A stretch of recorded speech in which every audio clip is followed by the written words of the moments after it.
कोर्टान काढलेल्या ऑर्डरी प्रमाणे आता जी रस्त्याच्या लागीं जी घरां बी आसा सो ती आता गव्हर्नमेंटाक मोड म्हणा सांगली जाल्यार ह्या ट्रान्सफॉर्मरांचे कितें अशें तुमकां दिसता? अरे तुका तेच सांगता न्हू. अरे काय तो फक्त सांजेक जेवंक नसलेल्यांकूच ही कर्म सरकाराची मरे 20 खात्याचे मरे. हे 20 खात्याचो जो सुदीन ढवळीकर आसा तो बिनकामाचो मंत्री तो काल तो सांगता आता तुमकां 5 रुपया कमीत कमी 25 पैसे पर युनिटाक तूं फारीक करचे म्हणजे फक्त सर्वसामान्याची तूं पिळवणूक करप आनी यांची पोटां भरप.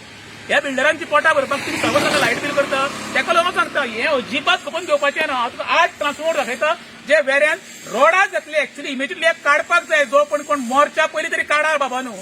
सरकारा कडेन म्हजी मागणी आसा असली हळशीक आनी घाण हाडून गांवचे वाट लावं नाका म्हणून.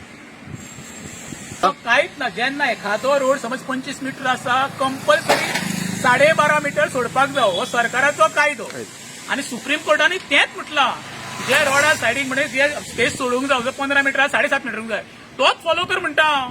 तुम्ही एखाद्याचेर सर्वसामान्याचेर किंवा राज्य उपकार करू नाका. जे कायद्यान कितें आसा पळय ते कायद्यान करा. हांव तुमकां जबरदस्तीन कोणाच्या मुडान काडून उडोवं नाका. अरे तुम्ही कायदो पास करता तुम्हीच कायद्याची इनलिगल परमिशनां दिता. कितकी मॅटरां यांची पेंडिंग आसा मरे इतके दाट खाती जाल्ली आमच्या मागूस पंचायत फक्त मरे यांची कलेक्शन एजंट पळय ते आमच्या पंचायत बसलेले आसात तेंच्या कडेन विजन काय ना ही फक्त हे बसता कमिशना खातीर.